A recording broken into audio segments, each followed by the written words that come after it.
15వ తారీఖు జరగబోయే గ్లోబ్ ట్రాటర్ ఈవెంట్కి మీలో ఎవరైనా ఫిజికల్ పాసెస్ లేకుండా వెళ్తే బాగోదు. అసలు మీకు ఎంట్రీయే ఉండదు. అది ఓపెన్ ఈవెంట్ కాదు. వచ్చిన ప్రతి ఒక్కరిని లోపలికైతే ఎంట్రీ అయితే ఉండదు. చాలా స్ట్రిక్ట్గా పోలీస్ వారి పర్యవేక్షణలో ఆ ఈవెంట్ అయితే జరిగిద్ది అనమాట. ఓన్లీ మీ దగ్గర ఫిజికల్ పాస్ ఉంటే మాత్రమే ఆ ఈవెంట్లోకి అయితే మిమ్మల్ని అయితే లోపలికైతే పంపిస్తారు. ఇంక ఇది పక్కన పెడితే రామోజీ ఫిలిం సిటీలో అయితే ఆ ఈవెంట్ అయితే జరుగుతుంది. రామోజీ ఫిలిం సిటీ యొక్క మెయిన్ గేట్ అయితే ఆ రోజు అయితే ఓపెన్ అయితే చేయరు.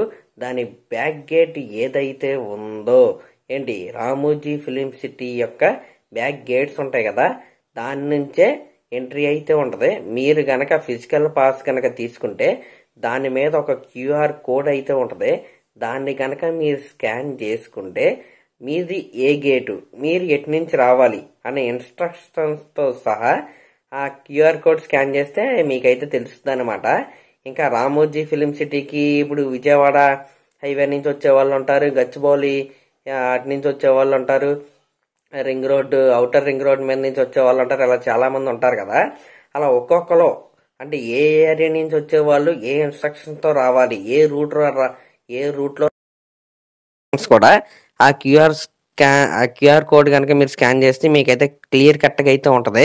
ఇంకా ఆ ఈవెంట్ దగ్గరలో కూడా గ్లోబ్ ట్రాటర్ ఈవెంట్కి ఎటు సైడ్ వెళ్ళాలి అనే బోర్డ్స్ కూడా రోడ్డు మీద అయితే పెట్టుంటాయి. ఆ ఇన్స్ట్రక్షన్స్ అయితే మీరైతే చూసుకొని హ్యాపీగా ఈవెంట్కి అయితే వెళ్ళిపోండి. మధ్యాహ్నం 2 గంటల నుంచి గేట్స్ అయితే ఓపెన్ అవుతాయి. ఈవెంట్ అయితే ఈవినింగ్ 6కి అయితే స్టార్ట్ అయ్యింది కదా. 2 గంటల నుంచి మీరైతే లోపలికైతే వెళ్ళిపోవచ్చు. త్వరగా వెళ్ళిన వాళ్ళకి మంచి సీట్స్ అయితే ఉంటాయి. అదేవిధంగా పార్కింగ్ కూడా మీకు కావాల్సిన విధంగా అయితే మీరైతే చేసుకోవచ్చు. ఇంకా చాలా స్ట్రిక్ట్గా చెప్పింది ఏంటంటే కేవలం 18 సంవత్సరాలు నిండిన వాళ్ళని మాత్రమే ఆ ఈవెంట్లోకి అయితే ఎంట్రీ అయితే చేస్తారు. అలాగే సీనియర్ సిటిజన్స్ని ఈవెంట్కి అయితే ఎంట్రీ అయితే లేదు. కేవలం యంగ్ ఏజ్లో అంటే మిడిల్ ఏజ్లో ఉన్న వాళ్ళకి మాత్రమే ఆ ఈవెంట్కి అయితే ఎంట్రీ అయితే ఉంది. ఇంకా ఆ ఈవెంట్లో రసాబస అంటే తొక్కిసలాట జరిగిన, ఆ ఈవెంట్ అవుట్ ఆఫ్ కంట్రోల్లా మారిన ఈవెంట్ అప్పటికప్పటికే క్యాన్సిల్ చేసి ఎవరింటికి వాళ్ళనైతే వెళ్ళిపోమంటారు. కాబట్టి అక్కడికి వెళ్ళిన ఫ్యాన్స్ అందరూ కూడా చాలా అంటే చాలా డిసిప్లైన్గా ఉండండి. హ్యాపీగా ఈవెంట్ని అయితే ఎంజాయ్ చేయండి. హ్యాపీగా మన సూపర్ స్టార్ మహేష్ బాబు గారిని చూసుకోండి, రాజమౌళి గారిని చూసుకోండి. వారు అందించే అదిరిపోయే గ్లిమ్స్ని అయితే చూసుకోండి.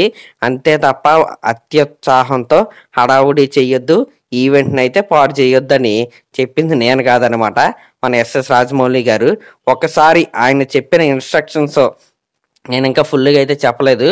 ఒక్కసారి ట్విట్టర్లో ఆయన హ్యాండిల్లోకి వెళ్ళి ఒక్కసారి ఆయన చెప్పిన వీడియో అయితే ఫుల్గా అయితే చూడండి. ఆయన చెప్పిన ఇన్స్ట్రక్షన్స్ ఎవరు ఏ ఏరియా వాళ్ళు ఎటు నుంచి రావాలి అనే క్లియర్ కట్ ఇన్స్ట్రక్షన్స్ అయితే ఆయన అయితే ఇచ్చాడు. కాబట్టి ఆ గ్లోబ్ ట్రాటర్ ఈవెంట్ అనేది భారీ ఎత్తులో అయితే జరుగుతుంది. యూట్యూబ్లో లైవ్ లేదు, ఏ ఛానల్లో లైవ్ లేదు, ఓన్లీ జియో హాట్స్టార్లో మాత్రమే ఆ ఈవెంట్ అయితే లైవ్లో అయితే ఉంటుందన్నమాట.